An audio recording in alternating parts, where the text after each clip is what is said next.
Wait, no, it's being recorded. Anyone know anyone on the product team at Zoom?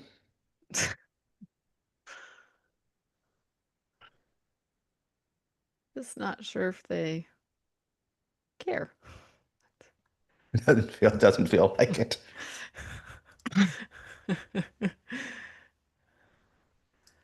Please note the call is being recorded.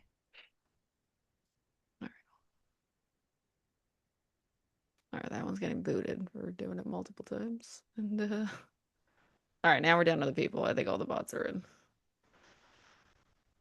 Okay, let's just check our stream real quick and then we'll get going. Appreciate your guys' patience. Just sometimes I see it. you see it.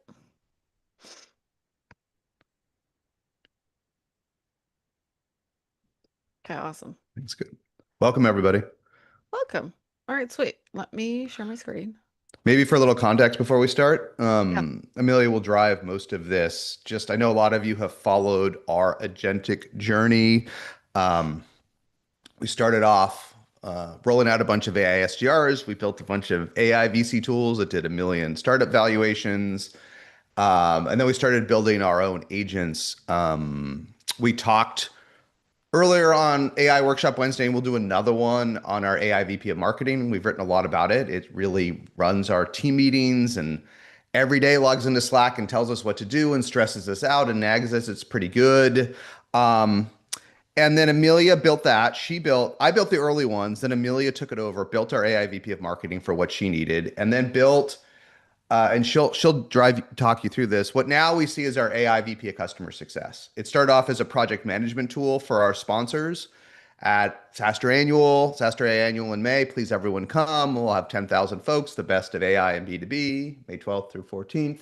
And it quickly grew into this AI VP of Customer Success tool. And I just want to highlight two things, and then I'll let Amelia show it to you so you can see it. One is just at a meta level, this is the best thing we've built so far. This AI VP customer. It works better. It has fewer bugs. It adds more value versus unit of time increased. So I think the obvious reminder is if you're going to build your own apps, vibe your own apps in Replit and Lovable or V0 or others, just understand you'll get better and better as the journey goes on, like everything. And I started this journey. Amelia took it over, took the baton. The VP of marketing is pretty good, but this one's even better. And the next one will be even better. So it may take you 6 months to build the AI agent of your dreams. You may need to build multiple agents and apps to get there, but ours just keep getting better and better. Okay. And the second point, this one is so important. We're going to show you everything our AI VP of customer success can do. And I know a lot of you, and what I want you to do is see what we built because you can build it yourself. If we built it, you can build it. We built this with no engineers and it adds dramatic value to our little tiny team doing 8 figures of revenue. What I think isn't helpful that I see a lot of folks do on social media, and it's fine that they do it, but I think they're missing the point. They're like, oh, well, that only works for SaaStr. Oh, that only works for a media or community or events business. No. First, anything we do that is so niche to us, we don't think will help anybody. We don't share that stuff with you. We don't want to share like the hyper niche stuff that only helps if you want a popcorn machine in your booth. Okay, we're not sharing that stuff for the most part. We're sharing stuff that, if you think about it, is universal to software and B2B companies. That what is universal is going back to a larger install base than you can realistically touch with humans, going back to them when they have hundreds and hundreds of deliverables and things to do that is difficult for a human to follow up. So what I want you to do today, and then I'll let Amelia take it, is not look at some of what we built and say, oh, that's an N equal one app specific to SaaStr. It is. That's true. It is an N equal one app we built, our own AVA. But think, wow, what if I built my own version of this, customized to my business, not an off-the-shelf piece of software? Could I tweak the workflows that SaaStr has built, the follow-ups, the dashboards, the agent, and do my own version? Because you probably can. That's the better learning from this. You probably can. So I'll shut up, but think more about this of how can you make a prime version and iteration of this for your own business rather than take shots at how any individual marketing campaign or workflow we do isn't what you need in your vertical SaaS or dentist. That's not the point. So thanks. I'll let Amelia drive and I'll kibitz and comment. Yep. Uh, Love it. Thanks for the tee up. I think it's super helpful for folks to have some context. I added some context here as well, just more specifically on our AI VP of customer success that we'll get into in detail, and then I go through the steps of how we actually built this. So, first and foremost, if you want to see Qbee in action, just to see like what we've built, you can go to SaaStrsponsors.com. We've shown it before. It's changed a lot since the last time we've shown it. You won't be able to do everything because if you're not a sponsor, you can't sign in. So if you're not one of our customers, you may not be able to do everything in it without signing in. But it was one of those things where we did decide when we were building out this platform, and then it turned into an agent that not everything needed to be gated. Some of this is still, folks have multiple people on their teams that are part of, our customers, our sponsor teams. They have agencies, they have folks who are CEOs. They're not going to want to log into something like this. And so we purposefully only gated things that required, data entry, hotel, things like their registration codes you can't submit anything until you log in.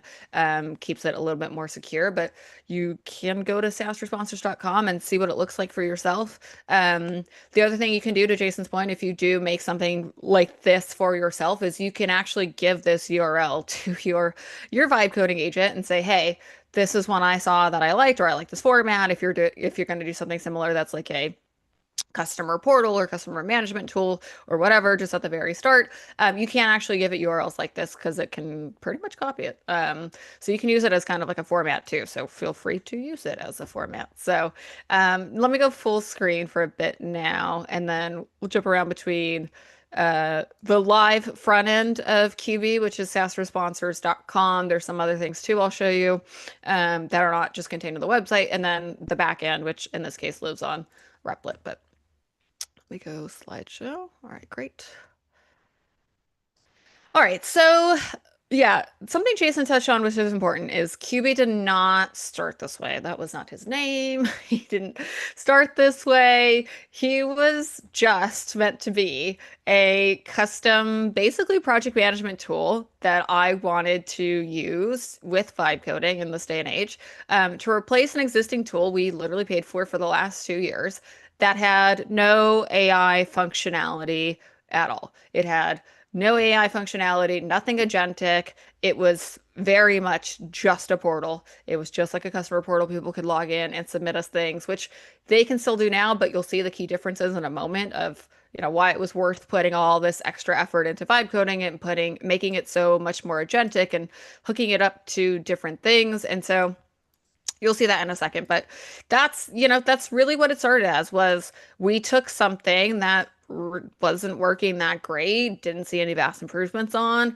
was kind of hard for both us and our customers to use. And so, having vibe coded a few different other apps already, we thought, we could probably make something better. But it did evolve from there, right? So I say that as if you see everything that Qbee does now, that he didn't start that way, and we built him in January. So he's had almost 3 full months now of like I add things to him all the time, every week. Sometimes it was daily for a while in the beginning, just as folks were starting to use it in production. And so he didn't start this way. He didn't start fully agentic. That was actually not even my end goal. I didn't even think about that. I just wanted something better to replace something we were using that wasn't all that great and was kind of causing some friction. And I thought we could save time by doing this. I didn't realize till after the fact how much time it would save us, how involved Qbee could get with our customers, how much of a better experience it would be not only for us but for them. And so yeah, that was kind of some downstream effects I really did not engineer in the beginning on purpose. That was more because it was agentic and built as a native AI platform, we could do different things with it. And so it just evolved from there. So yeah, it really began as just a simple, let me just vibe code a project management tool. I want to be able to, my initial spec was, let me just be able to assign people's tasks. We're going to need some single sign-on. We're going to need to make sure it has some light automations so that people can, get reminders, know what their next task is, basically so that they have a guide for their success at SaaStr as a customer/sponsor of ours. So when we deployed Qbee into production back in Jan, that's all he did, right? So I'll preface that. Like, even if you're playing around with him now, if you're looking at SaaStrsponsors.com while I'm chatting, like, you're not going to see the full magic of it because you're not a customer, you're not logged in. And I'll show you some of those things in these slides. But that's all he did for a couple weeks, and that was fine, right? That was absolutely fine. I was like, you know what? This is already better than what we were using previously, which was like a SaaS tool we were paying for. This is already better than what it was, and so I was happy with that. But then I realized he could do a lot more. So a couple weeks ago, I basically had a moment where, for years, and I'm sure you guys do this too, or many of you probably still do this now. I started to write my weekly sponsor email, right? I was like, okay, it's Sunday. I usually send this on Sunday night or Monday, so people have it before they get too busy.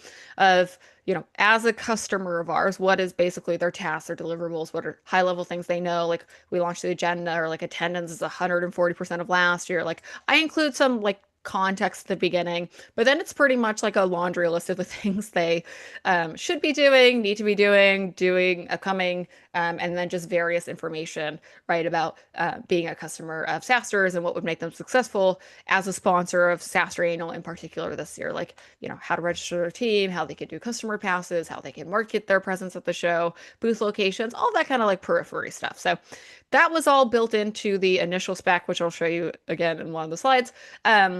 But once we actually, and this is, I think, key for folks to remember before we get into how we do it and like reverse engineer it, is again, it didn't start this way, and it definitely stair stepped it once we deployed to production. I think a lot of what we see is people vibe code apps and they never get to production, or they get to production with like 10 people or just our internal teams, right? Like our AI VP of marketing is just for our internal teams.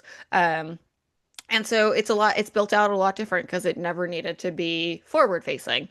I think one of the things we unlocked here was like once we went to production with our actual users, actual customers, and they started adding more people on their team, that's when I was like, oh, we can do a heck of a lot more with Qbee, since he has agentic capabilities. We just haven't built into him yet because that wasn't his original spec, but we could do it, right? Like now that I see people are actually using it, now that we see how they're using it, like we started to see, okay, who's logging in, who's not logging in. What are they doing at certain times of day? What are they not doing?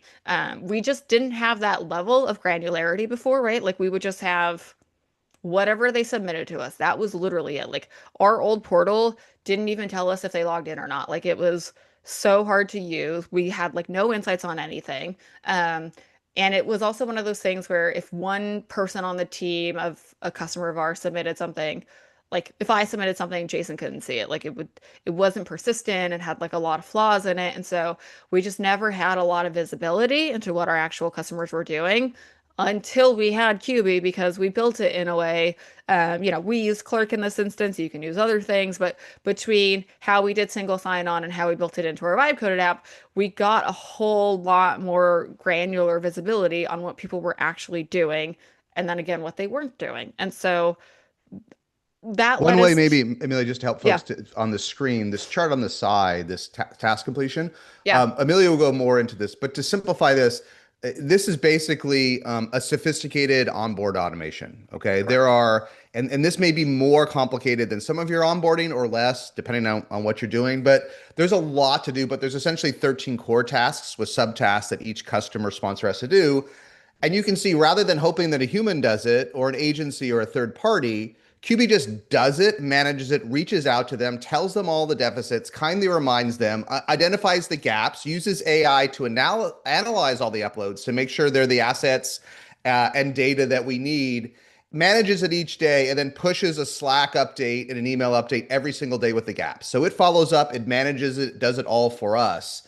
And this if you have the world's perfect group of humans and they do every task they're supposed to do every single day and they update your task management tool and it's all there, I guess that would be as good as this. But we could never find a core of humans that wanted to do these hundreds and hundreds of onboarding management every day, especially because for us, our customers, our sponsors, a lot of times they don't want to do the work, right? And that's why you see it. And this is why it's so clever. A lot of the onboarding work customers don't want to do. They get busy. They don't know why they have to do it versus you do it. And Qbee just manages it all without judging or drama every single day to completion, so that these progress meters all get there. And it's fabulous. And this is Amelia go through it. But if you think about, hey, do I have any gaps like this either on my onboarding or post-launch to manage the customers after. And one of the reasons QB really means two things, but one of it is like a QBR, but a QBR every day. Instead of maybe someone does it once a quarter, QB is checking in as often as the customers can take it every single day to make sure things happen. So think about, could you use an agentic product to make your onboarding better so everything happens and everyone's touched? And can you make post onboarding more successful? That's what QB really does for us, for context. And that's what you see summarized in QB itself here. And Amelia will show you more of it. Yep. Yeah, so it was kind of, it was a big unlock for us to see like something like this one we previously didn't have this level of insight into, right? Of like, okay, at a glance, this is my admin view, right? And this is in the email that our whole team gets. So like Jason sees this, David on our team sees this, our production team can see this. Like, okay, these are where folks are at. And like, for some of these people, I'm like, okay, some of our diamond sponsors, I get it. They have agencies they're working with. They're getting the agencies, logged into the platform at the time I took the screenshot, and so they were like a little bit behind. But again, I still think it's good to keep them honest, right? Like usually our top tier sponsors always also have more deliverables than others. So it was important to see that. But this was something, again, we previously couldn't get this level of insight. But then the big unlock was automating this insight, right? So like to Jason's point, making sure that these folks would get the emails as often as they kind of wanted or we thought they needed at this point, to get their things done and also be successful, right? Like the whole point is to help them deploy at SaaStr in a timely way that helps them hopefully do it with like less stress. So for us, this is what it's become now for Qbee. And then to Jason's point, I went back and looked for this time last year because we did SaaStr annual in May of last year, basically around the same dates and weeks. I looked at the amount of human hours and inputs and the amount of emails we sent last year for, the first quarter, basically. So January through March 31st, yesterday, and the same first, Q1 of 2025.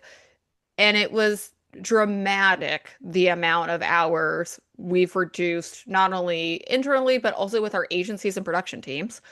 So that's, kind of a 3x multiplier there of how much human hours was needed. It was dramatic, right? Like basically across the board, I saw something like a 70% decrease of literally billable hours. Like these are agencies and production teams we work with. You may have something equivalent with like, CSMs or internal teams. You may do that internally just to make it more, comparable for some of the folks on this call. But again, that's a huge difference. Like it's huge, 70, it's a lot. I'm like, that's literally thousands upon thousands of dollars each month for the last 3 months. And it compounded, right? Because January, maybe folks aren't as caring about their SaaStr annual sponsorship that's in May. You've got to think just naturally in February, March, more people cared about what was going on with their SaaStr annual sponsorship in May because it was coming up. And you might have a similar where, maybe getting them deployed is a little bit slow at the start, but they've got a big launch or something, or you've got a big release coming up where you want to push them to sort of get to a finish line, right? And so that was super important for us to see that so dramatically, just such a huge dip. I'm like, okay, if you even weighed out the cost of us building Qbee versus the amount we saved, it's not even comparable. It's like apples to oranges. Like, I know people sometimes drag on all these vibe coding apps take money and all that. I'm like, yeah, but it's a couple bucks, it's probably we've spent, I don't know how much now on Qbee, maybe couple thousand, but we've saved tens of thousands of dollars on human input hours. And so you do come out ahead in the long run. But not only that, I don't even look at it at a pure cost basis, but just from our team's perspective of how much we've needed to input with folks has decreased alongside the amount of like physical hours it took. And so for us, that's like a big jump in how we were operating with our customers in the past. Hey, just one note, just because I should have written more about this, and I want to keep going, but on costs, because I got this in the chat, I get it a lot. Well, how much does this cost, right? Beyond what we pay for Replit or other Right. platforms.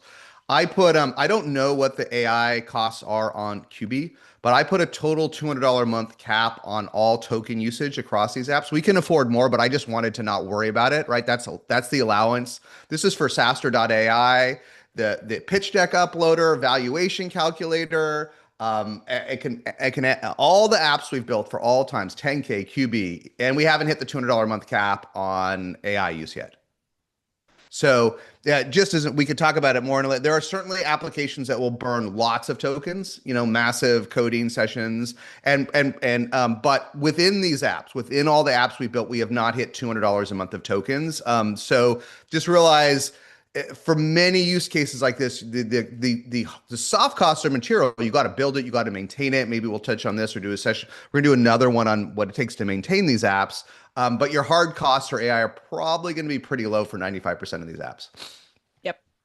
And there's some good questions in the chat I'm going to get to next. But I just wanted to, preface of, again, I think I see some good comments and chatter in the chat, of, thinking about this as an unlock for, again, it's going to cost you more at the start to build it with anything like a Replit Lovable versus LV0, of course, because you're spending more time with the agent. But I'll actually show you a couple things where you could probably get it down. Things like giving it a website like ours, actually super helpful for your agent. Like if you just give it a spec and know like, hey, I actually like the design style of this website, or I like some of this functionality. And like the more time you build, I'll get into it next, but like the more time you build out that spec to be as granular as possible, actually the better your agent will be, and it will keep your costs down because then you don't have to keep iterating with it. But that's just a little bit aside. Okay, so I'll show you a couple more things and then I'll show you how you can reverse engineer it. So this is also another good example, right, of how Qbee actually went from customer slash project management tool, a little bit of both, to fully agentic. So back in the day, I put a little then and now on the screen here, but back in the day, right, again, static, no single sign-on, no way we could really track anything in any sort of, not even a dashboard, not even analytics, nothing, right? Just kind of hope for the best. So minimal reporting required a lot of manual human hours, as you saw, that we had to supplement either with ourselves or with our, outside third parties, which cost, significant amount of monies. And then when we email, this is the important thing too. When we emailed folks of what to do, for the last 8 years I've been at SaaStr, it was always newsletter style, even for customers, right? Even for diamonds sometimes, which now I would never do. But the the set of information, again, not individualized, not customized, due to either lack of time because things got really busy at SaaStr, or lack of want. And I think this is important too because Jason put this in the article. Like I tried to get more of our agencies in year past to do something that Qbee has done now, which is why don't you take every single customer of ours that's a sponsor, email them, their registration codes. Every sponsor has a set of at least 4 registration codes, so they already didn't want to do that. Why don't you also, give them a little update about where they're at in either, if they still need to pick their booth or not, where are they at in the queue, if they haven't logged in yet, can we see that? We would try to basically finagle the data, which nobody wanted to do because it wasn't all in one spot. So like I literally just I couldn't find people to do this. I literally tried. I could not find people who were like, okay, I can sit down. You have 100 sponsors. I got 4 links for sponsors. That's 400 links. I got to go and find. Then I got to see if I can figure out if they've been invited to the portal or not, sort of manually. I can't really see if they've logged in unless they submitted something. That's really the only way to tell. And they didn't want to do it. So like in years past, I've had kind of hit or miss on folks actually doing this with our customers. And when it did happen, I would say it only happened maybe once, and it took that person a week. Qbee in the screenshot on the right, you'll see sent all my sponsor emails for the week, individualized, highly personalized, highly customized, in minutes. Literally, you can see these are all at 11:11, 11:12. He's got to go to resend and send these. But that aside, Qbee was done with this in 10 minutes. 100 people got a highly customized, personalized email saying exactly what they needed to do, exactly where they are, unique sponsor and like updates. Like we have people who don't do booths at SaaStr. They do things like lounges. They have custom deliverables, or they have extra signage because they're on like the lanyards. They got all that. They didn't have to go look for like I didn't have to have a human go look for it or forget that they were the lanyard sponsor. Like Qbee just remembers all this, and he remembers everything about every customer of ours, every like little niche thing that they have going on. He just remembers all this and he does it instantly. So again, just a huge unlock here that it's now, so personalized to the degree that I put it in a previous slide here, but like our engagement to our users, to our customers has gone up more than tenfold. Like we couldn't get people to really log into the one last time. And to some degree, I was like, you know what, it's fine. Like we'll just send them their registration codes. They can just upload, they can just email us their booth graphics. Like that's how people were doing it last year. Now I have, outside of the screenshot you saw, I have basically everybody but three people who've logged in. That's a dramatic uplift in how people are also like interacting with us, and how they don't mind that it's an AI. I don't even know if they've realized until this webinar that most of it was an AI and not us. I think a lot of people thought it was me and David. They were like, because we're copied on Qbee, on the things that Qbee does, they're like, oh, hey, or they'd be like, hey, SaaStr team. I'm like, yeah, you're just talking to Qbee right now, but that's okay. I think you hit something that I didn't fully realize. So you said it, this unlock, which is think about on the other side when you're buying a product, right? And then some vendor sends you some another product you've got to log into and train and set up. Like you just don't want to do it, you know? And the fact that QB has epically higher compliance means even if it wasn't better than the off-the-shelf software per se, it would be worth it alone because it removes, we've been able to build it, you've been able to build it in such a way it removes all that friction, right? It's not another, when someone, like I was asked the other day by one of our partners to log into Asana and set a bunch of stuff up for them. I'm not going to do that. I pay you 5 figures a year and you want me to create another Asana account and upload stuff for you and then use some weird, Okta account to log into your Asana, I'm paying you. Right. And so many of these post-sales products, post-sales motions put too much of a burden on the customer. And so no one just does it. No one, forget about one, the humans wouldn't do the work prior to QB, right? But the software we use, people didn't want to use either, right? They didn't want to use it. So that's a line. Another reason to do to vibe it yourself is that people just won't use the now mediocre software because you're asking too much of the customer. You're not making Yep. their lives easier, right? You're making their lives harder after they give you money. Yep. Okay, so this is just a quick example of one of those emails I was just prefacing, but the screenshot before is basically QB doing this all in a matter of minutes. And then here you can see the before and after, right? So here is what we used to send people again. And this is literally, I took this screenshot from March 3rd, 2025. This is just a year ago. We are sending it newsletter style. You can see it here. Here's a generic link to our portal, which most people didn't bother to log into.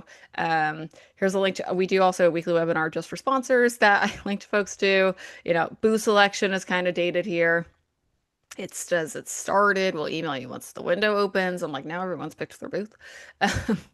Activations. This is a huge pain in our butt that we've been able to automate with QB separately. Things like travel schedule, all that stuff. So again, very generic to if you go to the one on the right, and I picked TikTok, who's a newer sponsor of ours. They've I should say they sponsored in the past.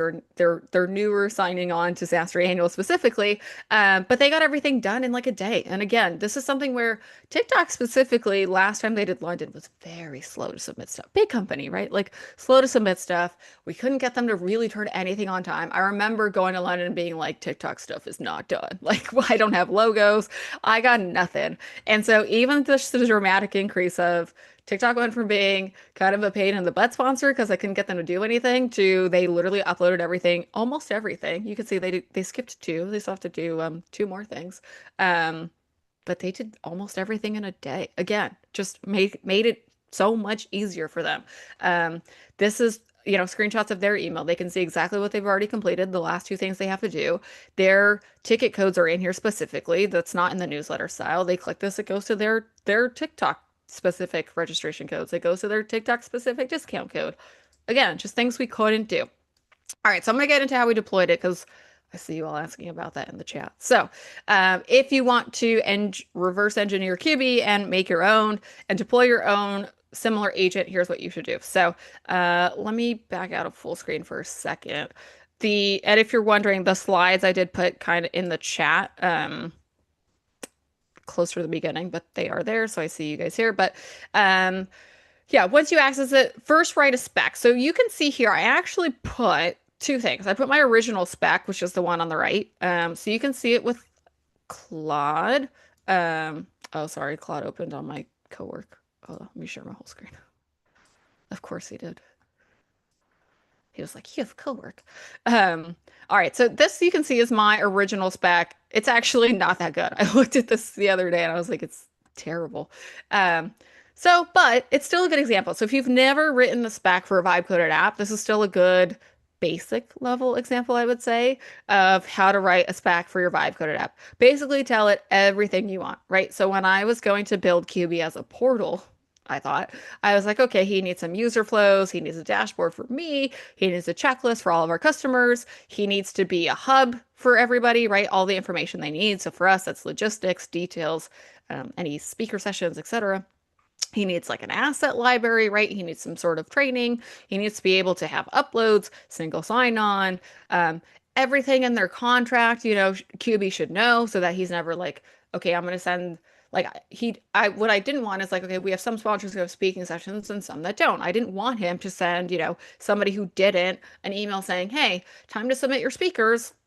That would suck because then that person would be like, oh, great, you're giving me a free speaking session. No.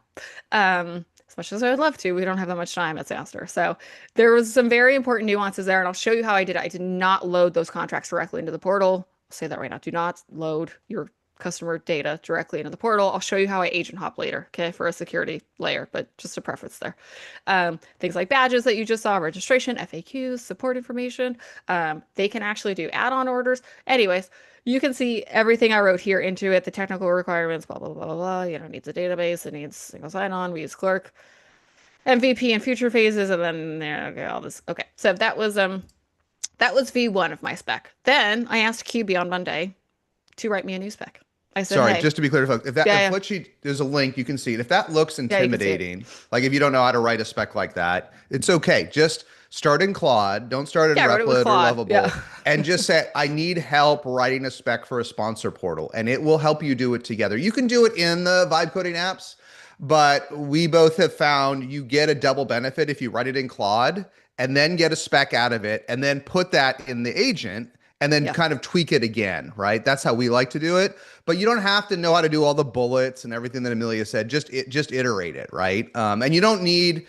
And to be clear, if folks haven't done this themselves or they haven't done it in a while, in 2026, you don't need to be a prompt engineer.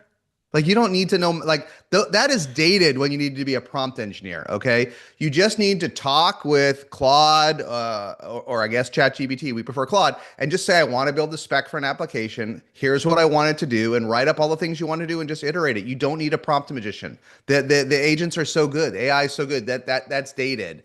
Iterate it. Make sure you understand everything it is, and then give it to your vibe coding app and let it run with it. Yep. Amelia go through it, but yeah, it's not. You do not need to be an engineer or some prompt wizard in 2026. Those days are long behind us. And again, that was my simple one. That was the one I started with. If you're intimidated by it, then just use that one, right? If you're like, okay, I'm just going to try to recreate Amelia's first original thing, that's fine. And that's fine. And the thing is, too, you can give it other people's, you could say, hey, this is the one that SaaStr did. You could say, hey, this is the one that SaaStr did. Here's the prompt that they used. Here's the website that it ultimately ended up as. Give it SaaStrsponsors.com. You will save yourself a ton of time from the work I already did. So do that, too. But second, I asked Qbee this week, right? To give me what it would consider the spec now. And you can see it's a heck of a lot longer. It's got a lot more to the tech stack because we added some agent hopping stuff. It's got some more theming and design. It's got some more nuance, basically, right? Because like I said, as we started using it, we saw that we could use it as more of an agent and less of a straight up portal. So you can see it there was literally nothing about emails in that original spec. Now it has like a whole schema for emails and email blasts and how it's going to route things to people, public faces versus, not public faces. Like the task lists are more built out. So if cost is one of your concerns, I would say you want to get your spec closer to this one than my original one, because again, benefits of doing this in Claude versus doing it in the agent. At the end of the day, it's still going to be a little cheaper to write this with Claude or ChatGPT, more fully baked out for you than it is to put it into any of the major vibe coding apps directly into the agent. So you guys can peruse this. It's linked in the slides, so you can use it. Again, if you want to use it to your benefit. So all right, so first things first, write a spec. Again, the more granular you can get, the better, but this is not how my spec started. So if you don't get it all perfect, it's fine. The bigger thing here is to get it into production. That is really the goal. Just getting into production. Specs aside, but specs do help. Um, Two, right? Okay, so for us, we took our spec, we loaded it into our fave vibe coding platform. Again, you can use Replit, Lovable, Vercel v0, any of them. They're all also going to be at SaaStr. So you can talk to them there too, and they will show you how to do it. If this intimidates you, they're going to all be there in May. It's only 5 weeks away. So you can also just do a follow up there with them. Just go to their booth. But what you're going to do next is you're going to give the agent in your vibe coding platform the spec. You know, you can give it some high level design. Again, I gave it a website I already liked that we already had when I first gave it to the Replit agent in this case. And I said, here's my spec. Here's my kind of like websites that we already have going on because I like the design. I like the look and feel. Here's some other, I saw other people's like customer knowledge bases that were really good. I was like, these are the ones that I want to copy. And so hit me with your best shot. And Qbee does not look the way he does today, but he looks pretty good. And so the first thing I did, and this took the longest amount of time, is I had to test literally every single function. Everything. Sign in, upload your logo, you can see here, uh, submit your address. I tested all of these one by one to make sure that before I sent it to our first customer, it wasn't going to break. Because my biggest fear when I was rolling this out was this all seems really fine and dandy, but what if it breaks? Like if it doesn't actually get into production and people can't actually submit to us the information they need or get information back from us, agent or not, then what is the point, right? It's got to actually freaking work in production. And so I tested everything one by one, basic or not, using AI or not. I tested every single input and output in Qbee. Um, some folks are asking in the chat, can you see Qbee in action? Just go to SaaStrsponsors.com. You could see it now. You won't be able to log in, but you can see what he's doing. Then we had to hook up email capabilities, right? And at the time, I was like, I'm just going to hook up email so I get an email. But then obviously we realized you could email everybody, personalized. Create a database. Most vibe coding apps will do that by default. Sometimes you just need to make sure you make one. Port over any content, any knowledge you want. Again, this is a big thing. Sometimes you can crawl your website if you need to, move some, if you've got FAQs lying around, that's just like a Google sheet, fine, it's fine. Just give it all to the agent. Except, sensitive data. Don't give that to the agent. Give everything else to the agent. That's not going to be sensitive. But yeah, I literally tested everything. And then this agent hop thing I've said a couple times is for sensitive data, never give it to your agent directly. Never, ever, ever.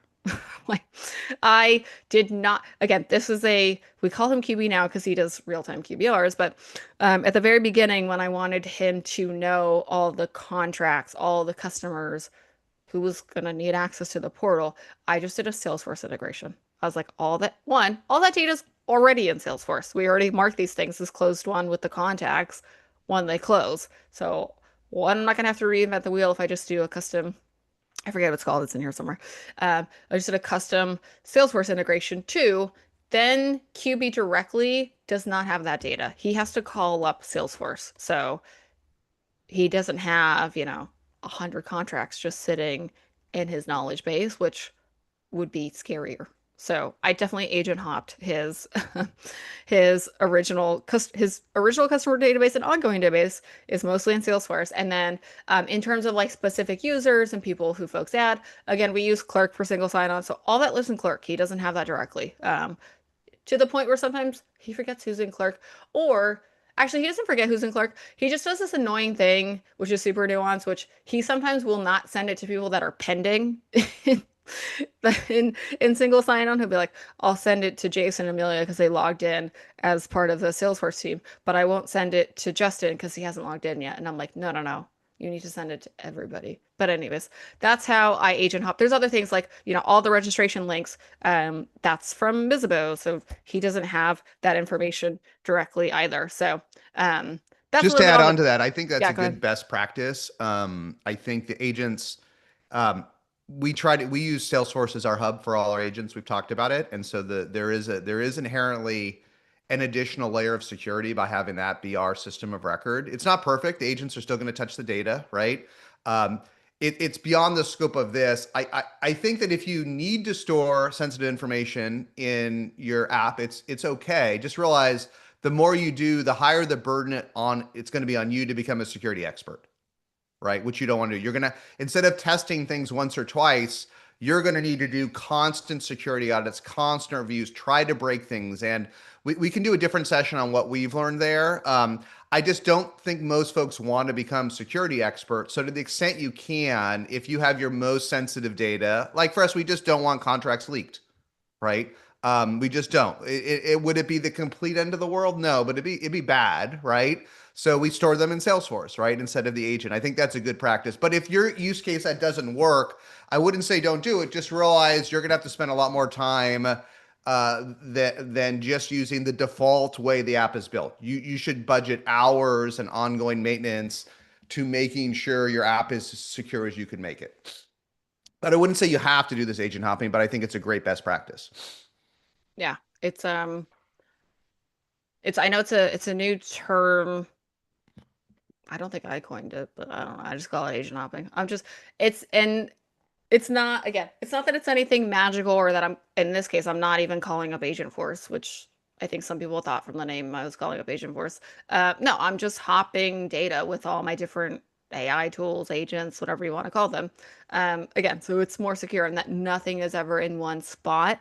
And then we do, we have like Zapier keys that are secretly stored, other API keys that are stored that, again, we just load different sets of data and things from other tools that are more compliant and more secure than the built-in agents. So, okay, so that's just one through two. Number three, and I'll only go through this briefly. Just pick how you want to deploy logins, right? If it's something like this where you're going to have customers logging in, listen, it was a pain in the butt to do this, and candidly, I think it's gotten easier now. I know for a fact it's easier in Lovable and V0 because they have it built in. But again, just decide how you want your single sign-on system of record and decide how you want that data to get there, right? Maybe don't load it all in one spot. Again, I segment our data a lot so that it's always hopping between different things to call, it's got to call all these different APIs to figure out the full picture. So hopefully that's more secure, knock on freaking wood, than most things. All right. Again, I've touched on this, but maybe more importantly here. What the biggest thing on a vibe coded app like Qbee is to deploy him. So I just deployed him to a few folks at first. I basically picked one customer at each of our levels, and I said, okay, I'm gonna deploy to them. I'm gonna see what breaks, what doesn't, and definitely stuff broke. Definitely some stuff didn't work. Like I learned in the first week that we had I think it was a gold sponsor was submitting some tasks, and they're like, it's not really working. I'm getting this weird error. I was like, okay, send me a screenshot because apparently as Qbee's master, I also have to do all the troubleshooting. So I was like, dang, downsides of this is I can't just send it to someone and say, hey, fix this. I was like, oh, it's me fixing it. But I was like, send me a screenshot. I loaded it into the agent and I was like, hey, what happened? Why is this person getting this error? Before we roll it out to everybody. And they go, oh, it's because you did not build in a timeout. So because this person was like, they logged in the first time and it just never timed out their login. They were just logged in for like 5 days at a time. When they went to go actually upload something, it broke because it basically timed out. Like it didn't re-authenticate them. And I was like, oh, again, not something I thought of. So I'm not perfect at coding, guys. Not something I thought of. And so once I figured that out with the agent, we built in I think it's like 15-minute timeout now, so that you sign in to SaaStr sponsors. If you don't do anything for 15 minutes, it'll boot you. So that every time you log back in, you're re-authenticated, then you can upload stuff. Again, things I learned from it actually being in deployment with people, not things I I didn't even test for that. I was like, I don't know, because I was testing every task all at once when I was logged in. Again, not something I came across.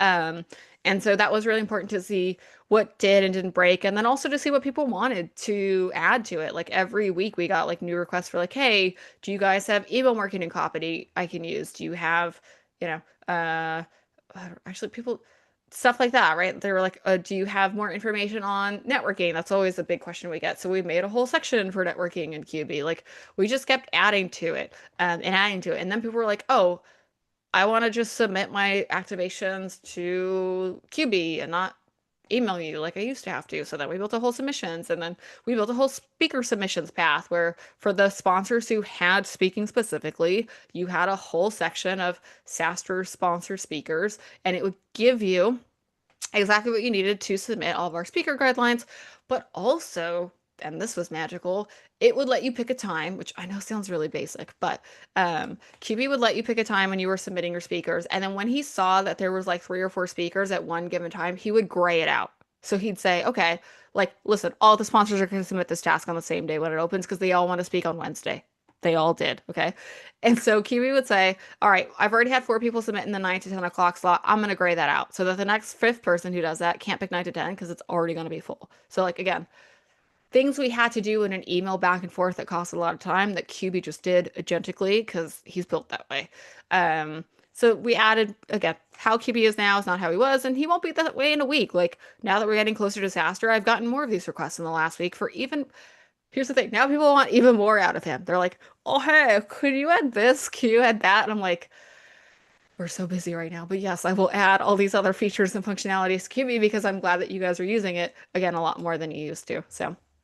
All right, number 5, again, if you're going to reverse engineer something like this or build something like this for yourself with the vibe coding app, is again, understand where you can leverage the data you're going to get out of this to be more agentic. That's basically how we turned Qbee from a somewhat generic um, uh, customer success portal slash project management tool into an agent. Like he still does those things. He is still a project management tool. He's still a customer management tool, but he's also more of an agent now, right? But again, he didn't start that way. He didn't get that way. It's understanding where you can leverage things like this that are built this way, that has different APIs that you can hook for yourself to say, okay, how can we get him to do things automatically? Even if you don't want to say agentic, just automatically, right? Like in this day and age, again, are you doing things like sending unique links to people when you're onboarding them, or do you send them custom kind of things throughout the day? If you're like, hey, I saw you're not using this feature that we just rolled out. Here are some tips on that. Like, let the agent do it. Are you sending reminders, work, or are you not sending reminders and workflows that you want to be when they log in or do or don't do certain things in your SaaS tool? Let the agent do it. Are your CSMs or aren't they checking in regularly with people? Because guess what? Qbee can do it as many times as they slash you want. As Jason said earlier, that is one of the most magical things is he will do it whenever you want it to, or you can let them pick, right? Like, hey, how often do you want an update? And then maybe just force some emails or updates or however they want it. If they have things to do, like I, honestly, QB this week has started doing things like collections. So I was like, yo, you need to get on this because our humans are really slow and SaaStr's coming up. So there's other things you can build into it. But again, if you see something's not getting done regularly, the agent will just do it, man. Like it will do it without question. It will do it very quickly and it will do it for all your customers at scale. We did this for 100 people. You could easily do it for 1,000, 10,000, easily. Like maybe you need multiple agents to do it or multiple QBs, but it can do it, right? I think too how we evolved QB into the name was, yeah, a little bit of the play on the QBR, but QBRs have always pissed me off as a customer because, like, why am I waiting once a quarter for super generic stats? You're not telling me anything in real time. Everything in a QBR has already happened. Whereas QB, the agent, is in real time. It is what's happening now. It is not waiting for a magical quarter of a window to pass before I give you any sort of freaking insights. He is now. He is real time. He is live. He has access. He has all the data. Like, wouldn't you want that instantaneous versus once a quarter before you know this customer is going to maybe churn from you because you don't know? Like, I don't know. I feel like there's a lot of power in that of, again, we were guilty of this too. Like last year, we waited till after SaaStr annual to check in on some things, and now QB can just do that before the event. He's just a lot more proactive. And so, again, it's not where we intended him, but that's kind of where he is now. And I think that's really powerful to see with our customers, but I'm sure it'll be powerful for your customers too.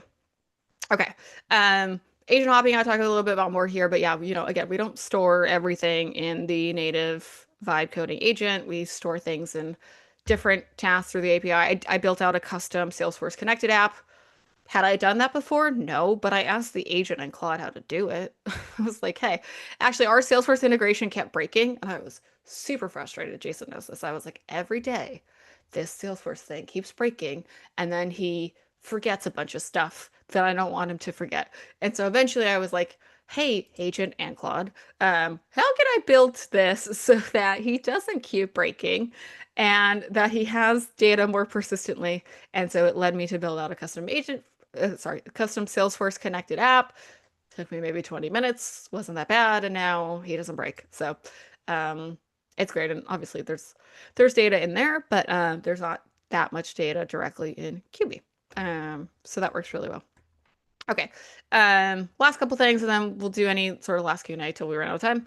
The agentic piece I built out again, one layer at a time. It started as, okay, let's just do, you know, an email to me on who hasn't logged in or not, and then I'll add the rest of the team. Then I was like, oh, now we could do one for each sponsor. Then we started doing one for each customer, and they got, they're getting now, as they can attest to, if they're some of them are on this call, I saw, as they can attest to, they get these weekly emails from Qbee that David and I are copied on with the sponsor production team, where it lists them out, everything they have or haven't done, what's due, what's upcoming, things like that. And so again, it will just trigger certain actions. It will also tell me when people submit something. So this week, for instance, all of the booth graphics are due for everyone's booths, because it takes time to produce those things. And again, we're like 5 weeks away. So it'll tell me every time somebody submits their booth graphics, which is great. I go through, I check them. Actually, previously I used to just check them myself. Now me and Claude co-work check them with Illustrator on my computer, which is also very nice. That saves me a bunch of time as an aside. But again, for our internal team, it's just so much better visibility for everybody. We just share this with, our production teams that need to get like a basic report. Um, Folks who are new can onboard really quickly now versus very slow. So a lot of agentic pieces there, but I didn't build that all at once. We can touch on some of this, but anything else? I know, Jason, we're kind of running out of time. I think this is great. One thing just to remind folks, if you can build your own version of this, hopefully that helps. We've the slides are there. You've got how we built them. You do have to maintain these agents daily. We say this every single time we do it, but there is no set and forget, right? Whether it's things that will break, like the initial version of the Salesforce integration kept breaking, whether like today, like it sounds like 10K gave triple updates in Slack instead of one, which is a recurring issue. We know why it happens. Or there you will see regressions. For example, this if you haven't built software today, Amelia tested every button, every link, every upload in the app, right? As your agent gets more complicated, as you add features, it may break those links and Yeah. upgrades, even though you'd be like, why? I added a totally different page. Why did it break the upload button? Beyond the scope of today, these regressions will happen. It is life. And so you need to budget not only just like when we've talked about our AI SDRs you have to review their emails every day for a long period of time. You have to do it when you build your own agents and your own apps. Every day you have to check in on how they're working, check in on their functions. And my hack is make sure you have them send you an email status update every single day. Have them build that because you'll see stuff break in the email and then you'll realize things are broken that you can't see. But just realize anything that's as good as Qbee, it is great. It has replaced many humans that would not do the work. It gives us 10 times the scale, gives us everything.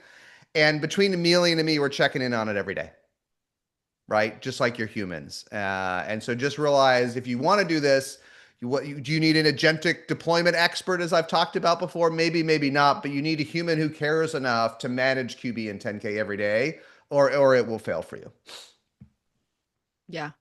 Yeah, it's really like I know I put some before and after slides in there, but it's really been night and day. And that's why at the end here I affectionately call him QB1 now, because he is literally a quarterback. He is our whatever you want to call him, our AI VP of customer success, QB1, QB. Like this dude is what I rely on now. Like I I can't see myself going back to how we were doing it. I wouldn't want to, but also I think just for the lift we've gotten from our side of the fence, but also as our customers and sponsors have seen, where again it's more tailored.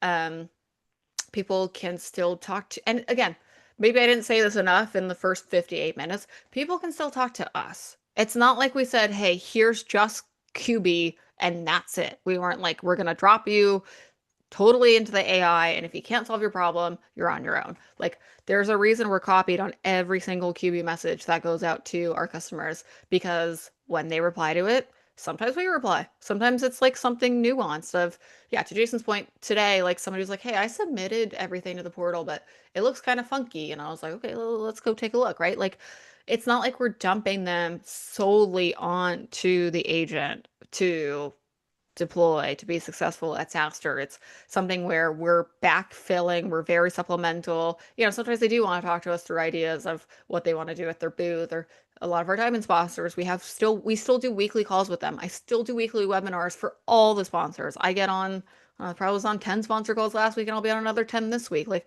we're still doing all those things. So I do want to say that too. Maybe I should have said it sooner, but it's not like we drop everything in customer success. It's just we're doing a heck of a lot more of it with QB.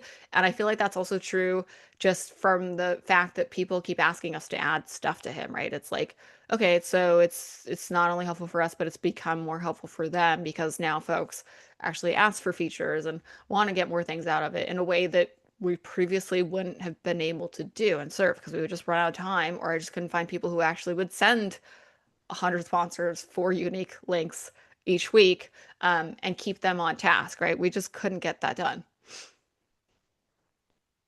You're on mute, Jason.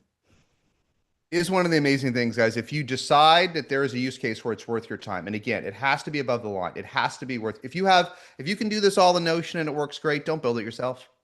Don't we can't. The 90-10 rule applies. Buy 90%, vibe 10% at most. But if you decide to build something like this and you get it into production, you get it working, you invest time. The magical thing that Amelia said, it's so magical, is that unlike off-the-shelf software, when a customer asks you, hey, could you do this? Instead of saying no or asking your CS person if it's on the roadmap for the next 24 months, if it's not that complicated, we go into Replit and just say, build it now. We can ship it that day, and we're not engineers. To say that is magical is an understatement. Anytime with off-the-shelf software, someone asks you for something that isn't obvious how you do it in the app, the answer has to be no, unfortunately. We're stuck with what we got. So it's not a reason to start there, but if you get something pretty good into production working, your ability to enhance it for what your customers want, it is magical. That might be the second biggest lift of all is the ability to add to Vibe additions, not to Vibe the 1.0, but to add things you didn't know you could automate before because your Replit lovable V0 can do it in an hour, not a second, and it needs some testing and QA. But if it's important, now you can just like anything you want that is SaaS, you can pretty much build for your customers if they want it. So it's that might be reason number two to do it. Yeah. I think Yeah. too, again, we have literally fought with human people who don't want to do this either. Internally, outside agencies, you probably find some of your CSMs and external teams on like how much coverage they've got. Like again, maybe smaller, starting up, you've got like one CSM for 50 accounts. That's never viable, right? Like unless you do it with an agent. Now I do think that's viable with person plus agent. Like then you have enough coverage. Then I think again that's something where you don't drop it and you don't drop them just only into an agent, but it can alleviate a lot of tension between you and your customers and focus on the things that matter, like deploying things. When you take the friction out of it, right? It's just the QB takes all of that friction away, and he's gonna win every time because he's 24/7 automatic. Again, as often as they want updates, he can do it. All right, I know we're over now, but Jason, any questions you think we should hit in the chat, or you want me to pick some? Um, yeah, you can look for anything that we missed that we didn't hit for sure. Okay. Let me look. I go through all the note taker.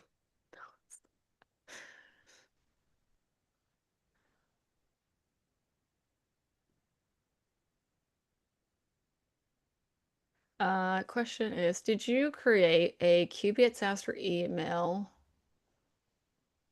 And will you do that for agents in the future? So Qbee uses, we only said it briefly, but he uses Resend. Not perfect, but we hooked up resend once, and so we used the same alias to reply to. It's like no reply at SaaStr or something.com.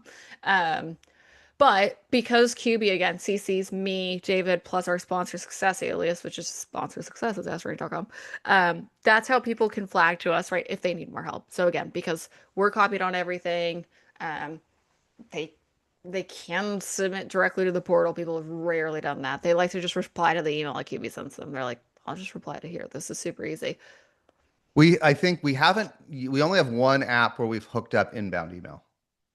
So Qbee doesn't handle directly inbound email, unless Yeah, I'm wrong, unless you hooked it up. We could do it. It's a good question. We've done it once.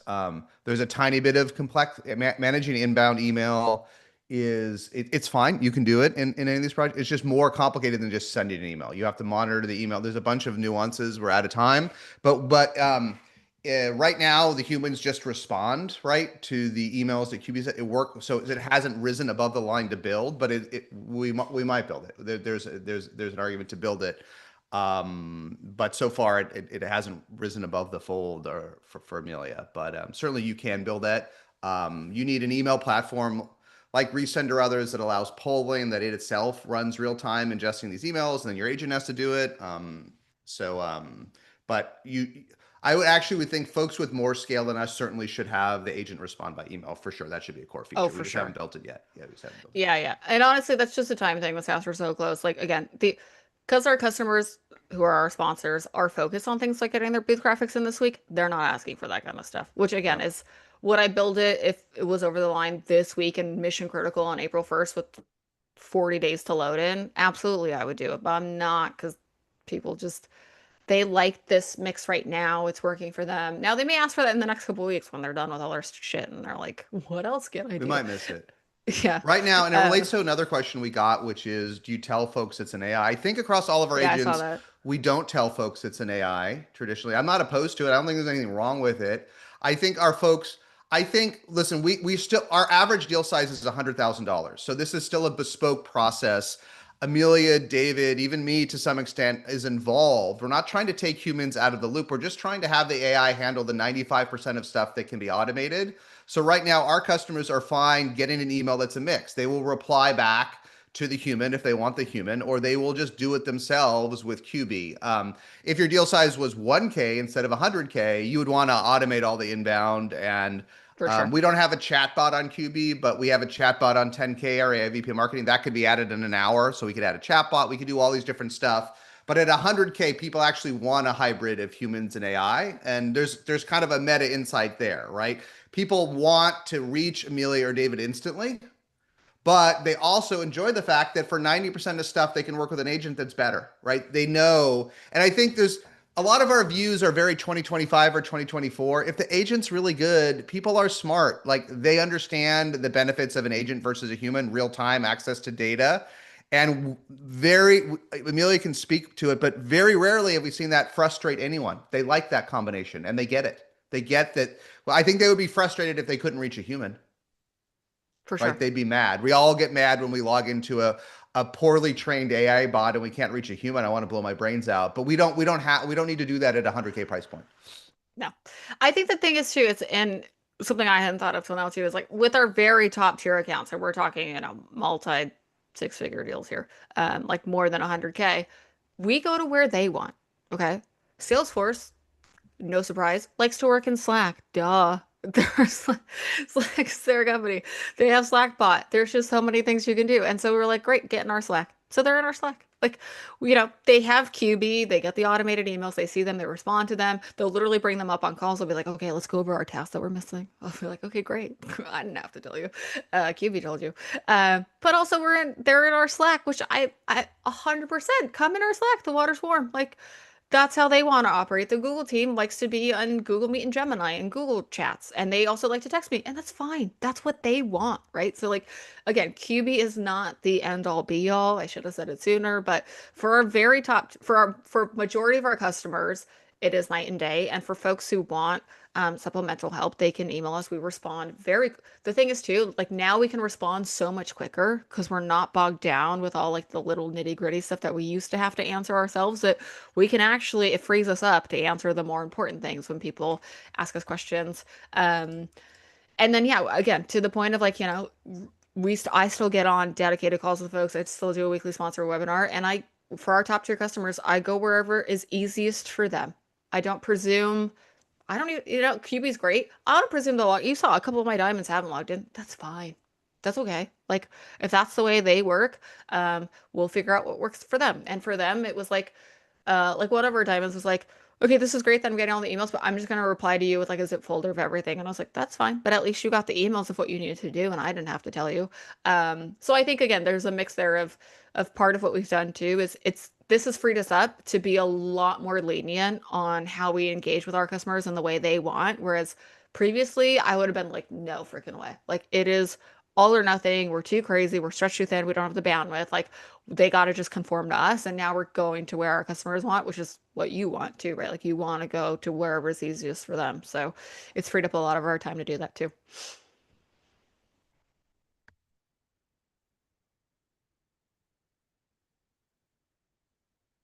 Going back to the questions now. Is the prompt shared somewhere? Yeah, that's in the slide deck, which I just relinked in the chat. Um, we could throw it on SaaStr.ai after so people have an easy link to it. Can we see Qbee in action? Yeah. I think we answered this, but it's just SaaStrsponsors.com. You can't log in, but you can go to, well, some of you are sponsors, so you can log in. Okay, I think we hit most of this. Let me go to the more recent ones. I think we hit most of it. Okay. It'll take us a little while. You can come build your own at SaaStr Annual. The folks will be from all the vibe coding platforms will be there to help you. And They're all gonna be once we there. get through SaaStr Annual, we will collect all the data and we'll do a part two of this and we'll show you what worked, what didn't, all the analytics compared to humans. And you'll see where we kind of landed on all of this. So I think we can break, but again, I would challenge folks. I got to tell you, I've done a lot of investments. I work with a lot of high growth B2B companies. Very few people do this well. Very few people do this well. And when I meet a leader, especially a VP of customer success that tells me everything is perfect, they're always gone in 6 months, 100% of the time. They don't do this well. I think there is, in every enterprise, there is low-hanging fruit here. There is something broken in your onboarding, retention, follow-up, customer education process. Find the most broken one or two things. And even if it isn't broken, be honest, go through your flow, see where you have gaps in coverage, see where only 50% of your customers are covered or 30% or 20% or where there's gaps, and think about what you would build to get that to 100% coverage. And I think it's worth just building that. What would get you to 100% coverage in a segment? And I think you can copy Amelia's prompts and copy our work, or just go into the leaders like Replit and say, just copy SaaStr sponsors and see what you get. Have some fun with it because the software in this category is mediocre and it's difficult to configure and it's dated. It's dated. So I think that this is a low-hanging fruit for Vibin. So thanks, everybody. We'll see you in May, and we'll see you at the next one of these AI Workshop Wednesdays too. Thank you, Amelia, for all this. It's great. Yeah, thanks everybody. Just as a last little bit here, to Jason's point, I haven't really promoted this, but the agenda is up on SaaStr Annual if you guys want to see what we're doing. All the Vibers will be there. Anton from Replit, Amjad from, sorry, I said that backwards. Anton from Lovable, Amjad from Replit, Gene from Vercel is going to be there on Tuesday. Not to toot my own horn, but one of the top performing sessions is I'm going to do a version of this with our AI VP of marketing. But I'm actually going to have my FDE from Replit join me so I can show you guys how to do one in real time. So we'll do a version of this, but a little different where I rebuild an AI VPM. I'm not going to use our data. I'm going to use probably fake data. I decided was for the best for this because we're also going to record it. But so yeah, that'll be a fun one too. You can come ask me questions there too if you're coming in person. But yeah, all the Vibers, everyone's gonna be Anthropic's gonna be there this day. There's a lot of Yeah, good it's good. stuff. Our goal will become, if you come on Tuesday to deploy day, whether you fully use it or not, you can walk out with your own AI VP of marketing. That's my goal. That's the goal. It's going to be awesome. Yeah, it's the last All session right. of the day for that reason, so you guys can ask us a bunch of questions. But that's my goal, so you can walk out with one. I'll see you guys there. Thanks for